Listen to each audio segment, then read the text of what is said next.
Одсечно не, без образложение од председателот Пендаровски за тоа дали тој размислува за уште еден мандат за председател на државата. Председателот размислувате ли за втор председателски мандат? Не.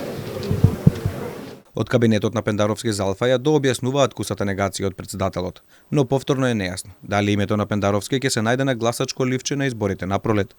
Председателот во моментов е фокусиран на работата за која го плаќаат граѓаните. Од опозицијската ВМРО ДПМН најавија дека на конвенција ќе одберат личноста со која ќе се тркаат за шеф на државата. Отпочна и подготовката за избор на кандидат на ВМРО ДПМН за председател на Република Македонија. При што изборот на кандидат традиционално ВМРО ДПМН ќе го направи на изборна конвенција која што ќе се случи на 2 март 2024 година во Скопје.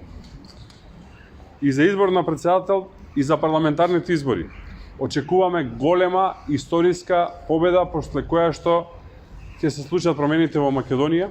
Од владеачката СДСМ се уште тактизираат, порачаа дека предизборно формираат проевропски фронт. Ги повикуваме сите политички субјекти, невладини организации, граѓански здруженија, активисти, сите кои иднината на земјата ја гледаат како полноправна членка на Европската Унија да се приклучат во Европскиот фронт.